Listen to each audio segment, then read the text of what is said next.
kanyang pong mga salita na atin pong pagbubulay-bulayan. Makibukas po kayo sa aklat po ng Marcos. Mark chapter 2. From verse 1 hanggang verse 12. Ito po ang atin pong matutunghayan. Aklat ng Marcos, Kapitulo 2, talatang 1 hanggang talatang 12.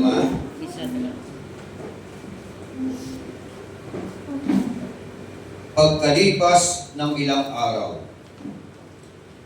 bumalik si Jesus sa Capernaum at kumalat ang balitang siya'y nasa bahay. Nagkatipon doon ang napakaraming tao, kaya't halos wala nang mapwestuhan kahit sa labas ng pintuan. Habang nangangaral si Jesus, may dumating na 4 na taong may dalang isang paralitiko. Hindi nila mailapit ang paralitiko kay Jesus dahil sa dami ng tao. Kaya't binakbak nila ang bubong sa tapat niya na ibinaba ang paralitiko nakalatay sa higaan. Nang makita ni Jesus kung gaano kalaki ang kanilang pananampalataya, sinabi niya sa paralitiko, "Anak, pinatawad na ang mga kasalanan mo." May nakaupo roong ilang tagapagturo ng kautusan na nag-iisip ng ganito, bakit siya nagsasalita ng ganoon? Nilalapastangan niya ang Diyos. Hindi ba ang Diyos lamang ang nakapagpapatawad ng kasalanan? Alam ni Jesus ang kanilang iniisip. Kaya sinabi niya agad, bakit kayo nag-iisip ng ganyan? Alin ba ang mas madali? Ang sabihin sa paralitiko, pinatatawad na ang mga kasalanan mo? O ang sabihin, tumayo ka, bitbitin mo ang iyong higaan, at lumakad ka? Ngunit, upang malaman ninyo na ang anak ng tao ay may kapangyarihan dito sa lupa na magpatawad ng kasalanan, sinabi niya sa paralitiko, tumayo ka, buhatin mo ang iyong higaan, at umuwi ka na. Tumayo nga ang paralitiko. Habang nakatingin ang lahat, kaagad niyang binuhat ang kanyang higaan at umalis. Kaya ang lahat ng naroon ay namangha. Sila ay nagpuri at sinabi nila, kailanmay hindi pa kami nakakita ng ganito. Aming Diyos na dakila, kami po, Panginoon, ay labis-labis na nagagalak sa mga katotohanan ng iyo pong mga salita. Pinapakita mo po, Panginoon, at ipinapaalam mo po sa amin, Panginoon, ang kapahayagan ng pagka-Diyos. Salamat po dahil patuloy nga po, Panginoon, ang biyayang ito ay amin pong nararanasan mula sa iyo. Salamat po dahil ang aming po mga paniyapang ay iyo pong idinako sa lugar na ito. Upang patuloy nga po, Panginoon, na kami po'y mag-alay ng taus-pusong pagsamba. Pananalangin, pag-aaral at pakikinig ng iyong mga salita. Hayaan mo po, Panginoon, na habang binubulay-bulay namin ang iyong mga salita, lalo ka namin makikilala. At habang nakikilala ka namin, Panginoon, lalo naman po namin na ipapaabot sa iyo, na ilalahad sa iyo, Panginoon, ang tamang pagsamba. Salamat po sa basbas na iyo pong iginawat. Gamitin mo lamang po ang iyong balingkod at buksan mo po ang puso ng bawat sa amin. Salamat po, Diyos. At inagin po namin ang tagumpay dahil ito po ay aming hinihiling sa pinakadakilang pangalan ng aming Panginoong Hesus Kristo. Diyos at aming tagapagligtas. Ang lahat ay magsabi ng Amen at Amen. Ito, palakpakan natin yung isa pa. Hindi palakpak sa Diyos. Ibigay po namin the best na palakpak para sa hari ng mga hari, Diyos ng mga Diyos, Panginoon ng mga Panginoon. Hallelujah! Glorify your name, Lord. Ikaw, maupo na po kayo.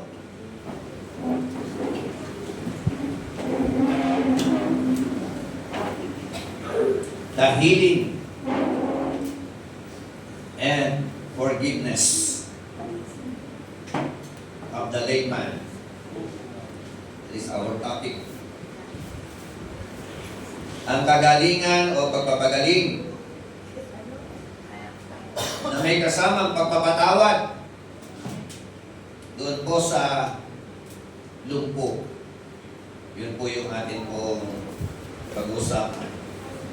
Kasi po kapag pagpapagaling, very common. Ano po? Kahit si Ma'am Ken po yung nagpapagaling. Tama po ba? Kahit ang mga doktor nagpapagaling. Kahit mga espiritista. Di ba? Kahit ang demonyo, pwede magpagaling. Tama po ba? Pero, ang magpatawad ng kasalanan ay kakaibang ministeryo.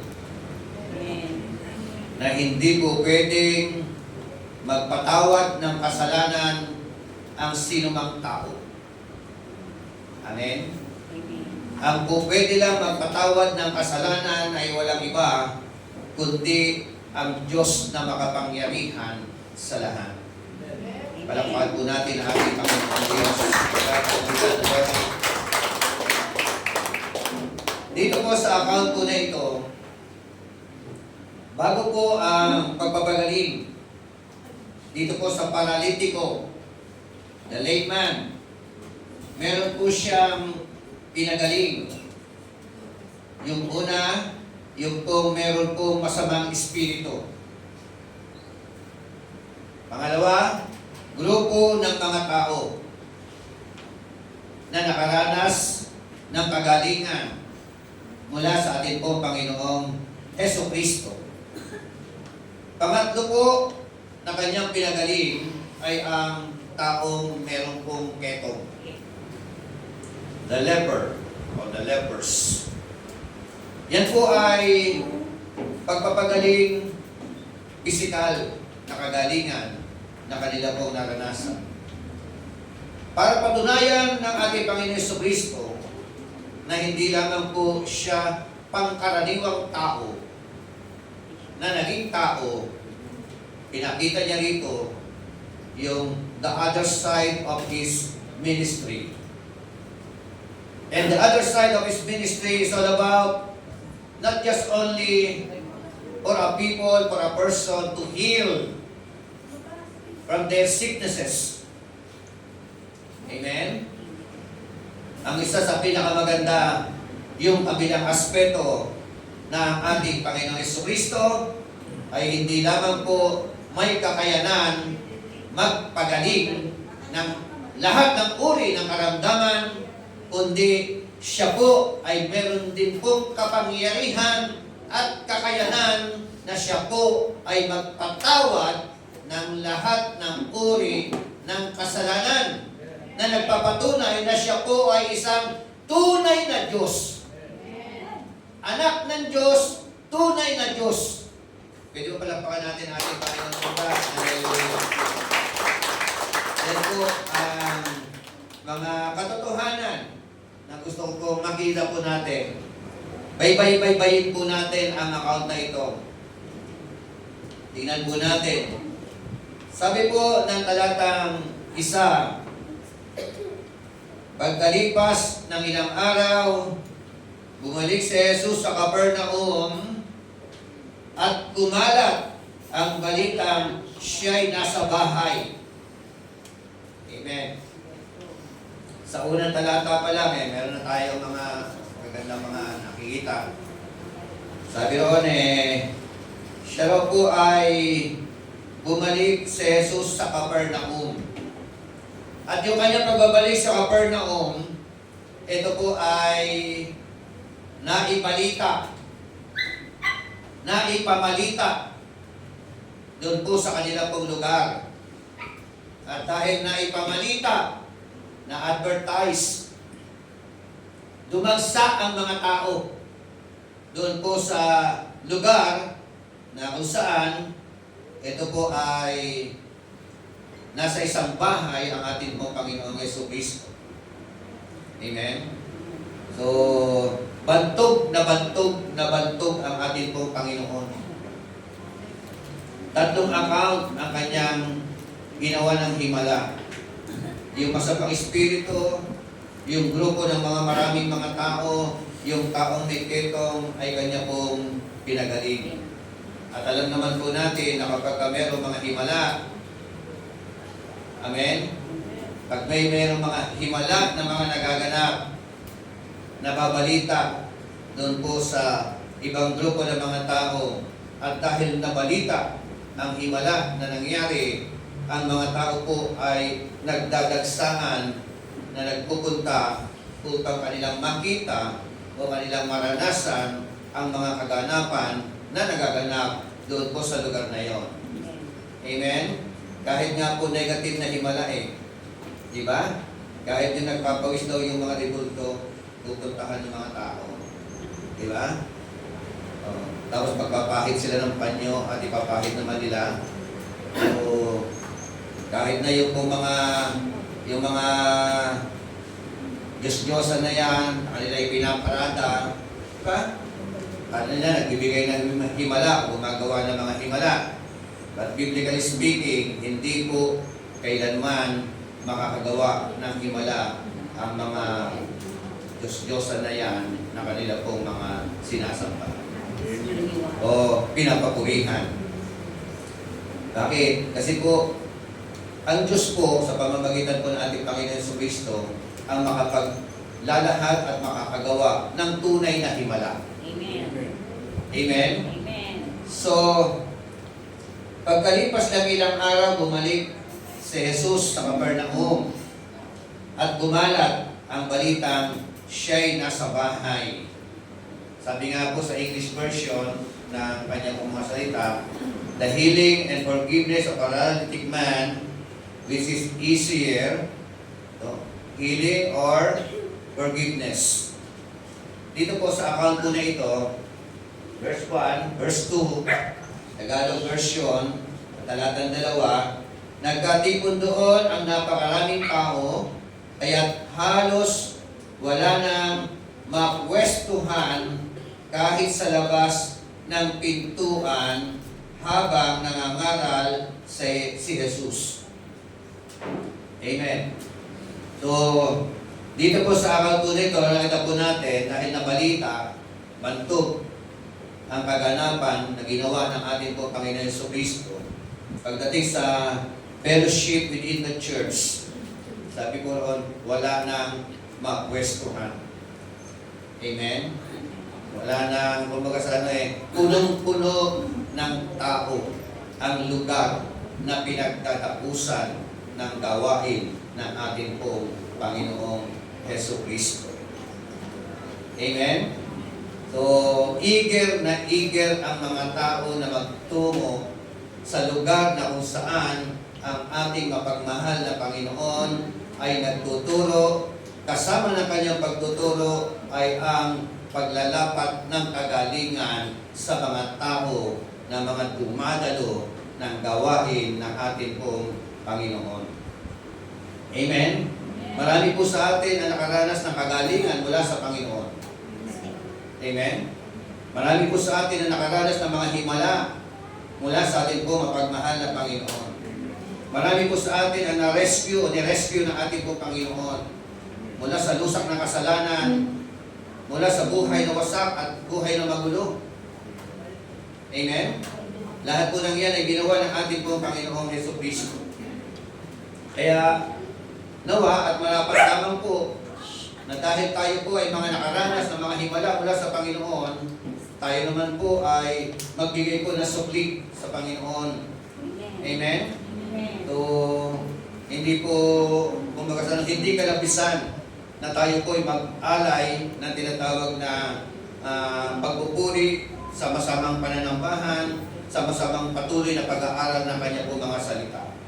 Bakit? Kasi nga po, sa pamamagitan po ng mga pagdalo sa gawain ng Panginoon, nakakaranas ang isang tao ng himala sa kanyang buhay. Palakpakan po natin po the healing of a layman. Kaya ang tanong, anong madali? Magpagaling o magpatawad? Which is easier? Magpagaling o magpatawad? Patawad. Para madali ang magpatawad, ano? Pag Kaya lang, ang pagpapatawad ay ministeryo ng ating Panginoon. No? pag ikaw ay na... Kasi sasabihin mo lang yun eh. Pero yung may ketong, tapos sabihin mo, pinagagaling ka na sa iyong ketong at biglang nawala ang ketong. Mahirap yun, ano? Pwede rin magdeklara ka ng kagalingan. Tama? May mga Kristiyano, mga pastor. Nagde-declare ng kagalingan. I declare in the name of our Lord Jesus Christ, be healed. Pero, in spite na sila po ay nagdedeklara ng kagalingan, still, ano pa rin po ang karamdaman. At ang nakakalungkot nga, yung iba nga po ay dideklara ng kagalingan, tapos namatay. Hello? May mga ganun po na mga nagiging karanasan. So, pag si Kristo po ang siyang nagdeklara, kagalingan man yan, o kapatawaran po yan, yan po ay pawang approved. Di po ba? Yan po ay totoo at katotohanan at pawang katotohanan lamang. Kailangan lamang po natin ito ay sampalatayanan, paniwalaan, kilalanin, at ideklara sa ating po mga sarili na siya nga po ang ating pong tagapagpagaling o dakilang manggagamot, at hindi lamang manggagamot, kundi siya po ay tagapagligtas ng ating pong mga kaluluwa. Amen. Glory to God. Nice. Pagdating po ng talatang 3 hanggang 4, ang sabi po diyan, may dumating na 4 na taong may dalang isang paralitiko. Hindi nila mailapit ang paralitiko kay Jesus dahil sa dami ng tao. Kaya binakbak nila ang bubong sa tapat niya at ibinaba ang paralitikong nakaratay sa higaan. Amen. Isang napakagandang senaryo na kung saan makikita po natin dito yung pong tinatawag na pagtitiwala, pananampalataya, pananalig ng grupo ng mga tao na ito. 4 na magkakaibigan at meron pong bit-bit-bit-bit. Anong bit-bit nila? Ang bit-bit nila ay walang iba kundi ang paralitiko. Paano kaya nila dinala? Nilagay kaya sa duyan? Nilagay sa kumot? Bit-bit nila? O pinasan ba nilang 4 yun? Ano ba, paano kaya nila nadala? Ano po? Pero meron po mga implikasyon na makikita po natin dito.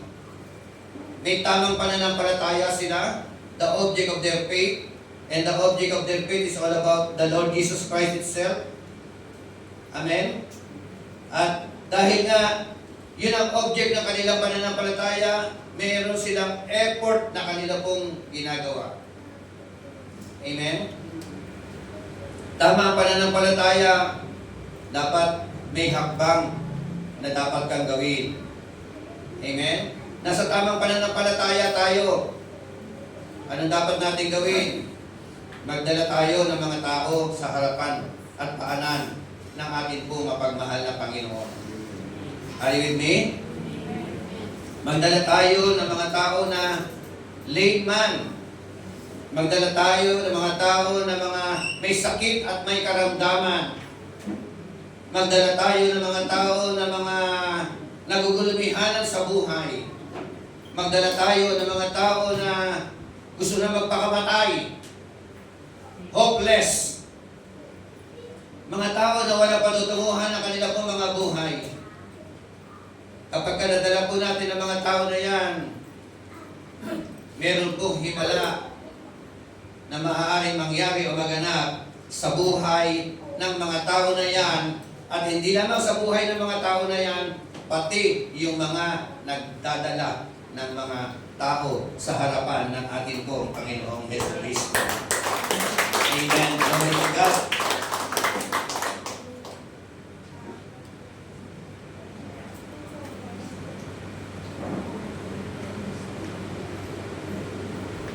Isang napakagandang senaryo. Sahin ko lang ulit.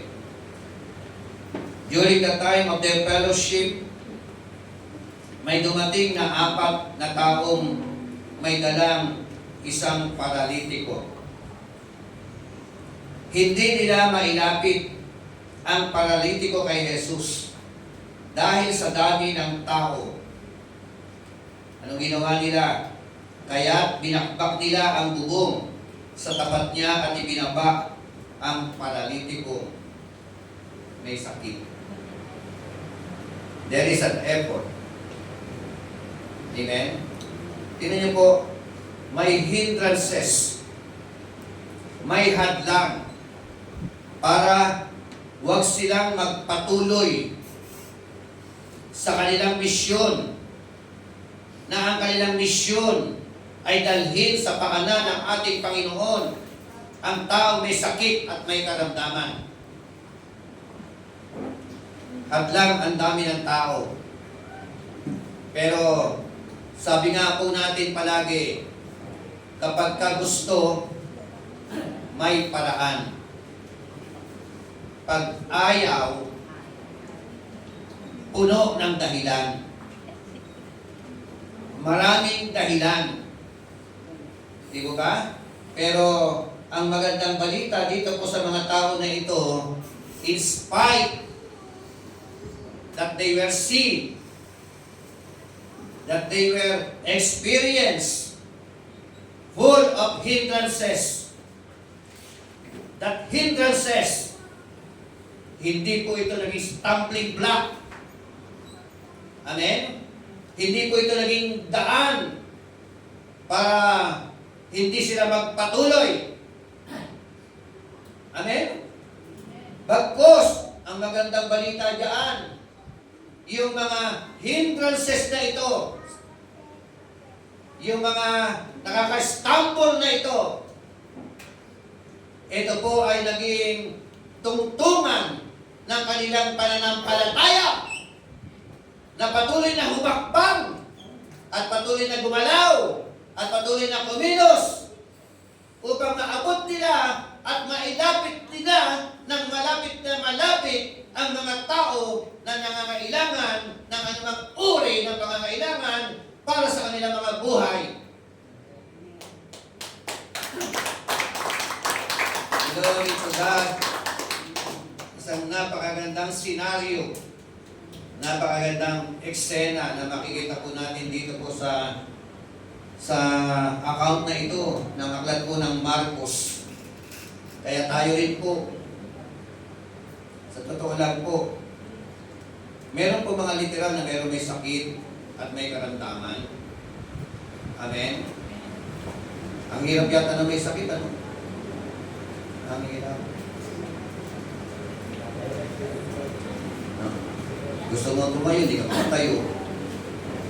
Gusto mo maglakad ng maayos, hindi ka makalakad ng maayos. Eh mahirap gano'n kung inakalihan ka pa ng sa mga espiritu. Ano kaya itsura ng inaalihan ng masamang espiritu? Yung pinaalihan ka ng galit, ng puot, ng sama ng loob. Eh, lalo kang hindi makahambang mo, ano? So, ang hirap na merong sakit. Kunti lang ang maramdaman mo yung arthritis na. Sumakit na yung mga buto mo, hindi ka na makalakad ng maayos. Eh, lalo na kung merong bahagi ng katawan mo na apektado talaga. What a great hindrances. Hindi niyo po, on the part na may sakit, pwede na lumipag eh. Amen? Hindi ko na kaya, kaming tao. Tulog na ako, hirap na ako. Uwi na tayo. Diba? Eh, on the part na meron dala-dala yung apat. Eh, kaano-ano ba naman kita? Sino ka ba? Diba? Huwag natin ituloy. Pero,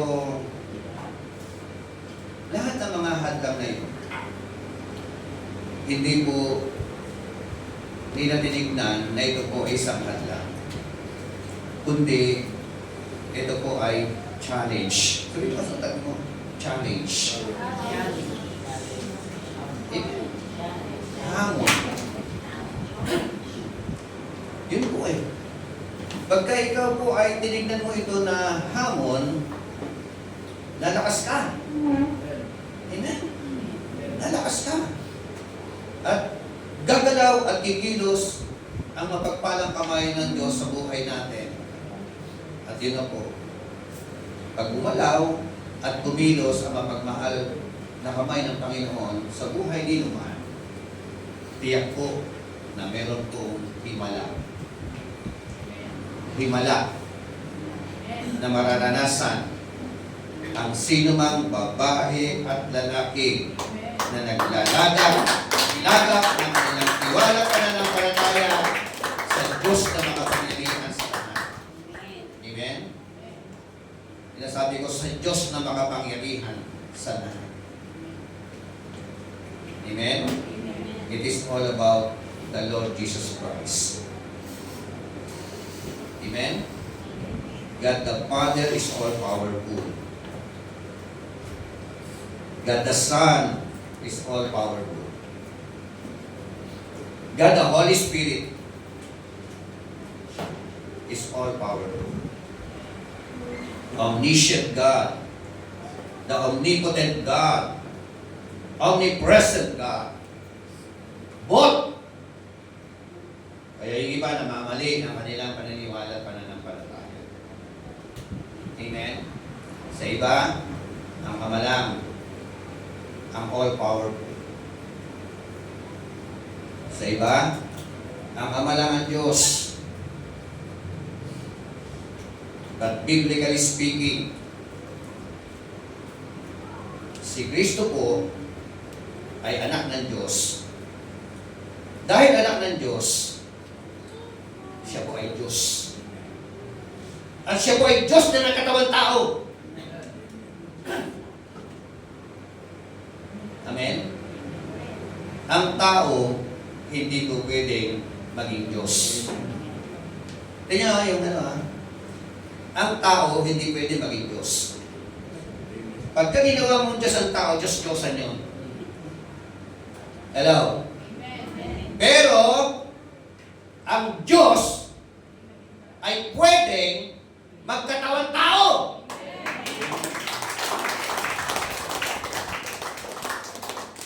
Bakit? Nangyari. Amen? Bumaba siya mula sa langit. Binasa kanina sa atin po pagbasa ng banal na kasulatan. Iniwan niya ang kanyang trono. Na ganyang alipin. Katawang tao. Paano makisalamuha sa mga tao? Baka daw pagpalad ang mga tao na kanyang minamahal. At ang pinakalundo ng kanyang pagkakatawang tao ay ialay ang kanyang katawan lupa o katawan tao. Hindi pala lupa. Katawan tao. Doon sa krus ng Kalbaryo.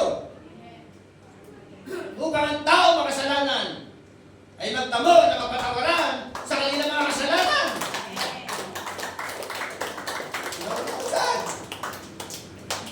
Kaya yung attitude ng apat, ng pananampalataya ng apat, maging ng paralitiko na ito, na inapat nila, na ilagak nila ang tamang pananampalataya. At dahil nga po, inilapat nila ang tamang pananampalataya, pagdating ng verse 5,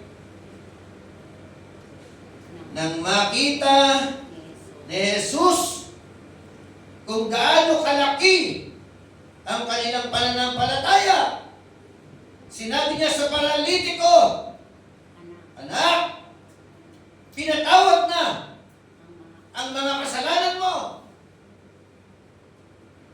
Amen. Amen. Anak, restoring a healthy relationship.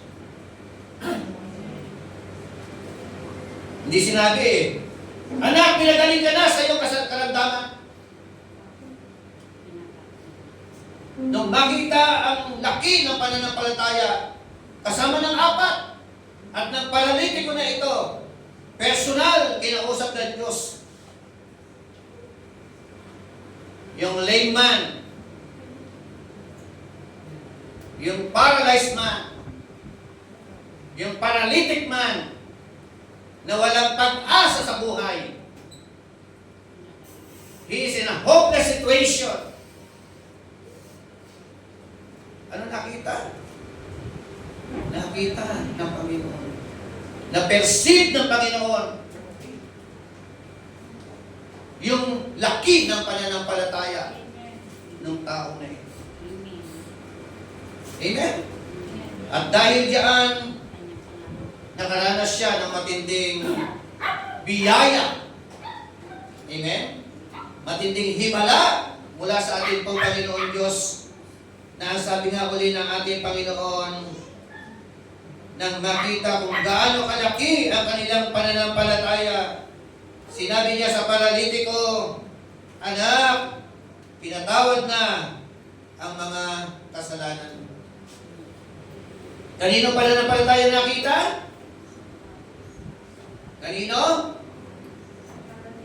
Sa paralitiko lang ba? Maging sa apat na kasama. Nang makita ni Jesus, ma-perceive ng ating Panginoon yung tindi ng pananampalataya ng mga magkakasama na ito. Personal, kinausap niya yung nangangailangan. Ang sabi niya sa paralitiko, anak, pinatatawad na ang mga kasalanan. Amen. At yung deklarasyon po na yun, yan po ay isang deklarasyon na kung saan, inuulit ko po, ang Diyos lamang ang meron pong karapatan, kapangyarihan, magpatawad ng kasalanan ng tao. Palakpakan ko natin ang Panginoon. At kahit binanggit ng ating pong Panginoon Jesucristo ang mga bagay na iyon, meaning to say, na yung Son of Man na ito, na sinasabi diyan, po pwede rin po siyang gumanap, tumayo, bilang Son of God, na ang ibig sabihin, siya po ay isang tunay na Diyos na meron pong kapangyarihan magpatawad ng kasalanan. Sabi po ng 2 Chronicles 7:14, pakikama dyan.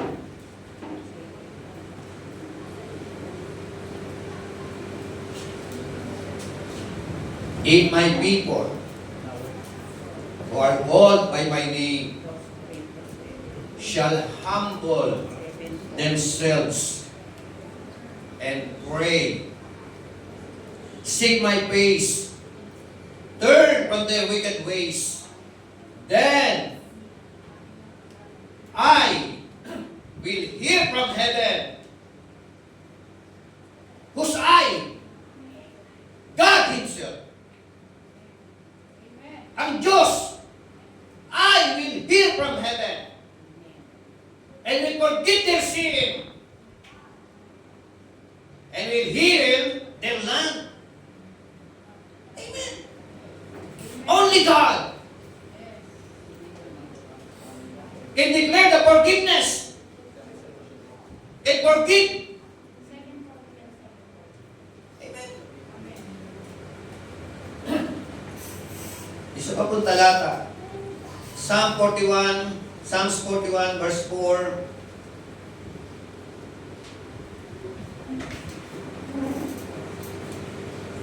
Sahin ko na lang po. Awit, Kapitulo 41, talatang 4. Ang pahayag ko kay Yahweh, tunay akong nagkasala. Iyo akong pagalingin, sa akin ay mahabag ka.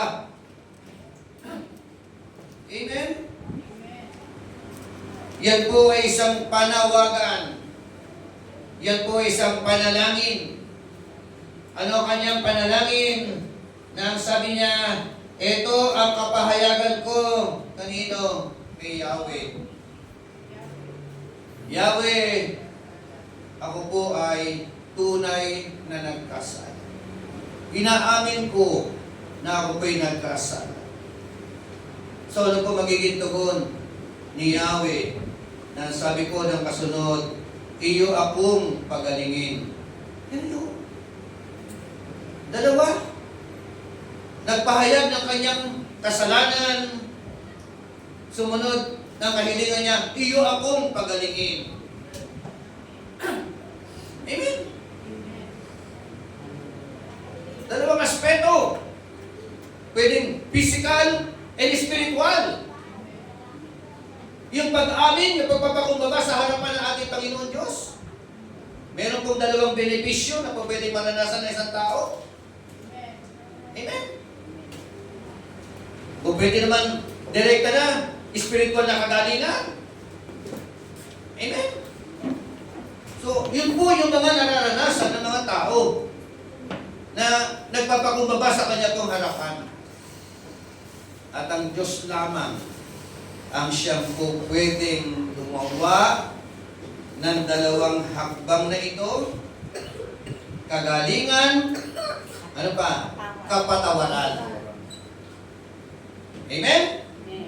So, yan po ay inangkin ng ating po Panginoon Jesucristo. Amen? Kung tao lang si Kristo, pwede magpagaling. Pero siya po ay both human, true human, and true God. And at the same time.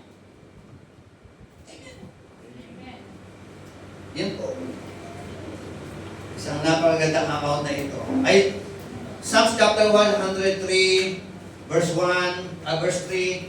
Ito po yung atin pong mababasa. 103, verse 3. Ang lahat kong kasalanan ay siya ang nagpapatawad.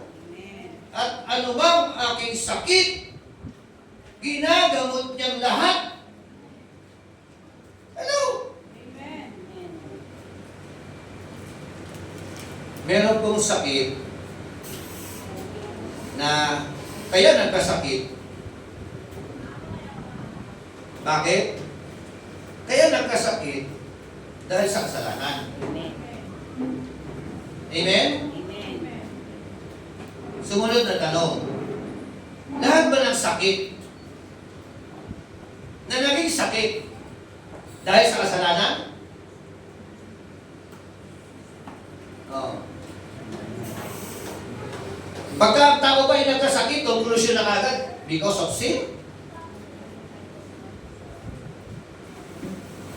Sa aklat po ng John, chapter 9, verse 1 to 3, ito po, yan ko po, para maging klaro, natin pong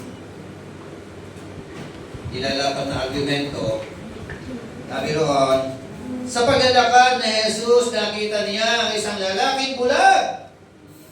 Bulag ng ipanganak. Tinanong siya ng kanyang mga alagad, Rabay, sino po nagkasala?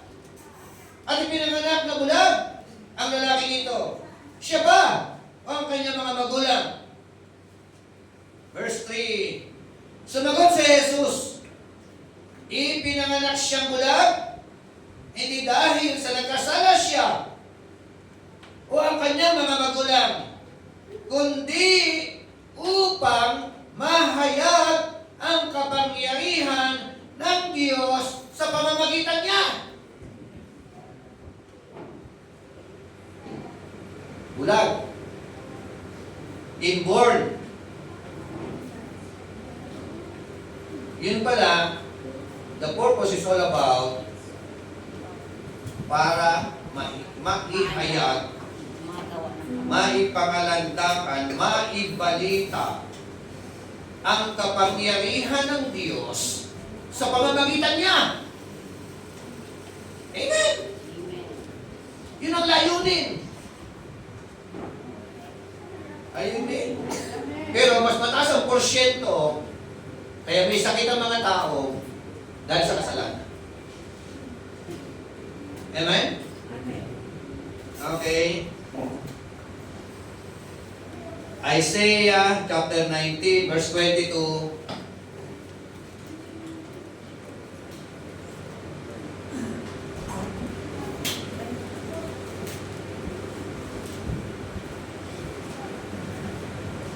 Ito ang atin po magbabasa.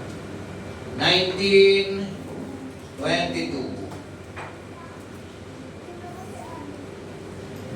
Paparusahan ni Yahweh ang mga Ehipsyo, ngunit sila na may kanyang aaliwin, manunumbalik sila sa kanya at sila'y kanyang diringgin at pagagalingin.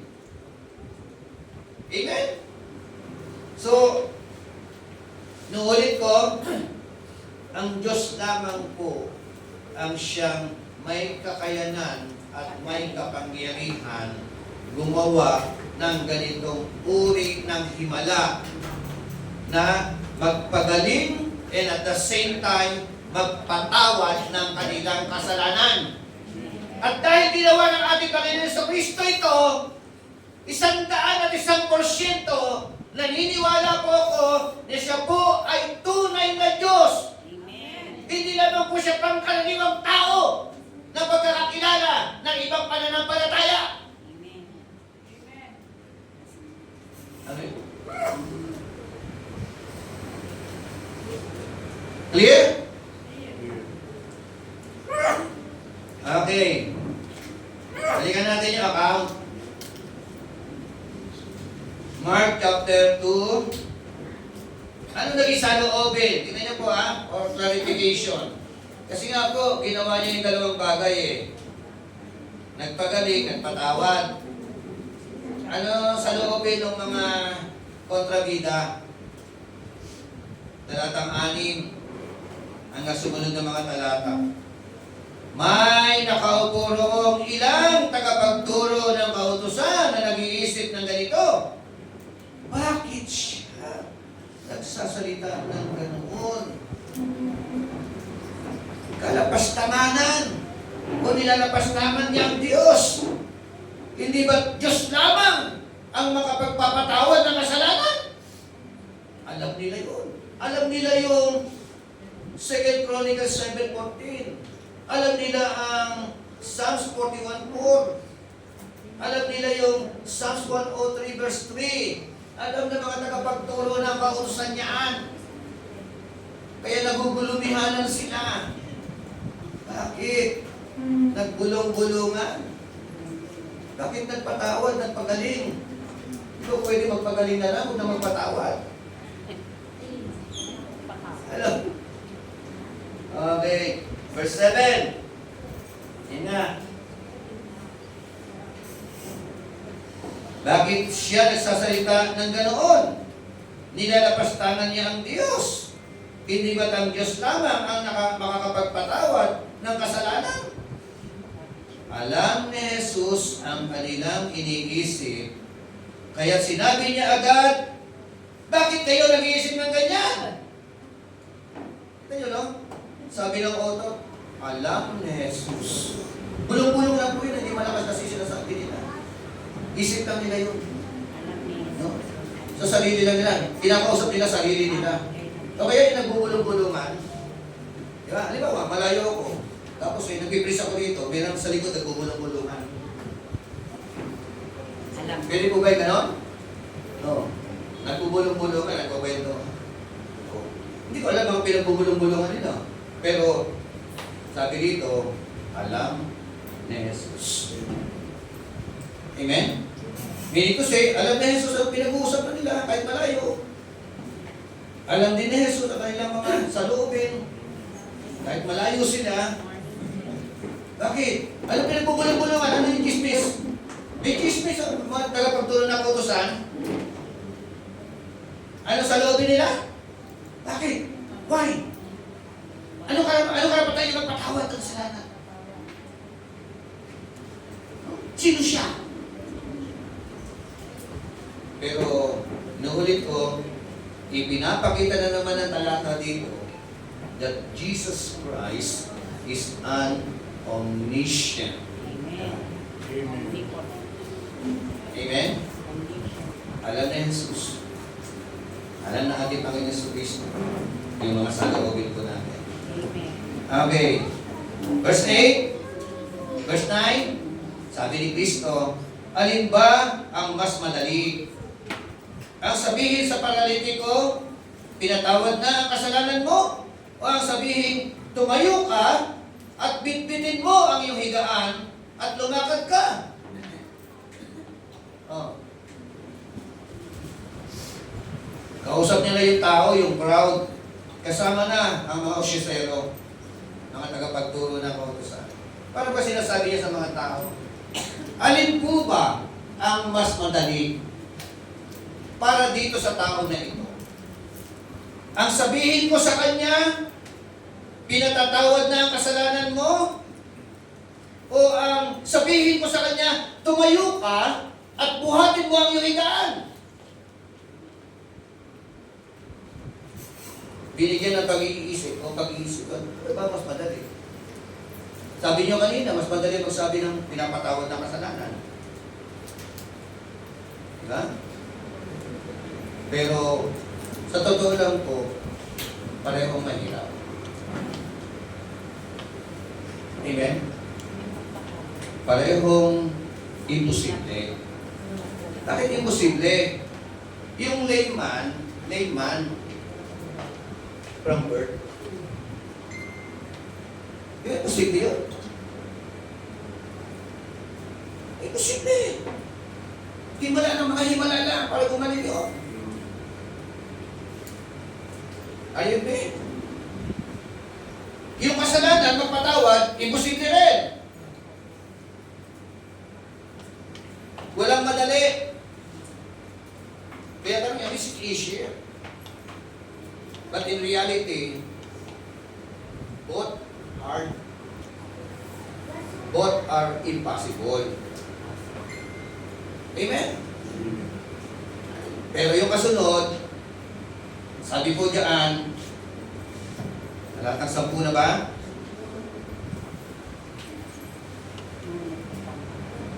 Ito po. Taas ko ang basa sa verse 9.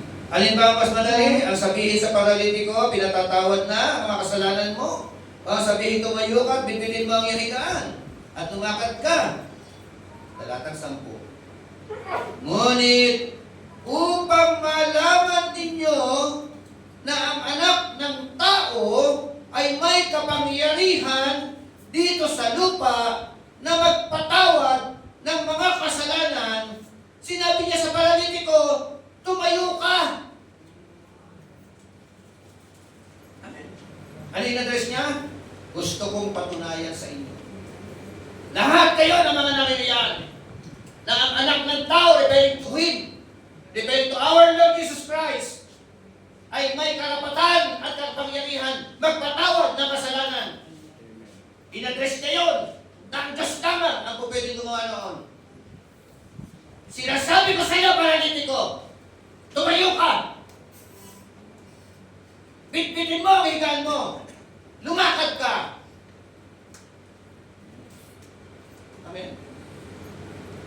Yung parehong imposible sa biyaya at grasya ng ating Panginoon Diyos, sa pamamagitan ng ating Panginoon Jesucristo, yung imposible ay naging posible kasi siya po ay tunay na Diyos. Na may kamayanan at may kapangyarihan gawin ang mga bagay tunay. Amen? Amen. At sabi po, ng sumunod na mga pangungusap, verse 11, tumayo ka, buhatin mo ang iyong higaan, at umuwi ka na. What a great miracle. Double miracle. Healing and at the same time, forgiveness sa kanyang karamdaman. Amen?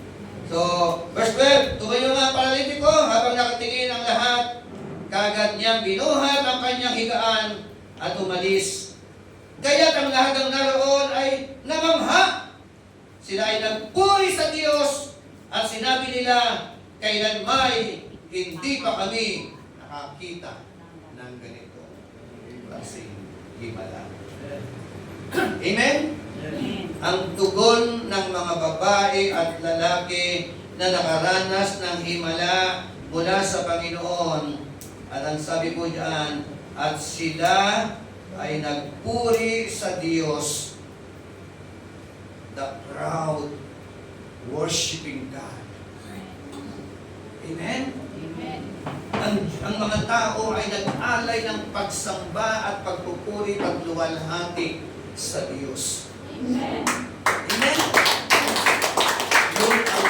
Yun ang mga nagiging attitude, tugon ng mga babae at lalaki na nakaranas ng dobleng himala mula sa ating mapagmahal na Panginoon. Amen. Amen?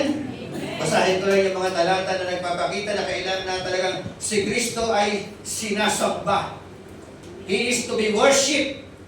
Sa lahat ng mga nagsusulat, unang talata, Matthew 14:33, sabi po doon, then those who were in the boat came and worshiped Him, and saying, truly, you are the Son of God. Lahat ng mga nasa bangka na nakakita ng himala, sabi po nila ng salita ng Diyos, those in the boat came and worshiped Him. Only God ang may karapatan na sambahin. Tinanggap ni Kristo ang pagsamba. Luke chapter 24, verse 51 hanggang 53, now it came to pass, while He blessed them, that He was parted from them and carried up into heaven, and they worship Him. Amen? They worship Him and returned to Jerusalem with great joy and were continually in the temple praising and blessing God. Amen. The people who worship the Lord Jesus Christ experience joy. Amen. Isa pa talata, Hebrew 1:6, but when He again brings the firstborn into the world, He says, let all the angels of God worship Him. Amen.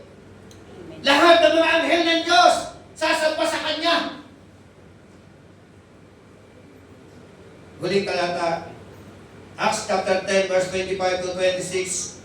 As Peter was coming in, Cornelius met him and fell down on his feet and worshipped him.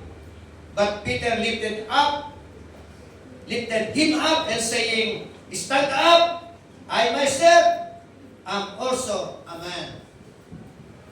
Si Pedro sinamba, pero kinulik niya. Amen? Ang mga tao, huwag kang lumuhod sa harapan ko. Kulang ako katulad mo. But when the Lord Jesus Christ, wala pong correction, walang mali, sinabi ng Bible, even the angels worship the Lord Jesus Christ. Yung nasa bangka, sinamba ang ating Panginoon, lahat ng pagsamba na ito, tinanggap ng ating Panginoong Jesucristo. Bakit? Kasi po, si Kristo po ay tunay na Diyos, anak ng Diyos, na nagkatawang tao, kaya matapat lamang po na ialay natin sa Kanya ang taos-puso at tunay na pagsamba. Amen. God bless po. At ang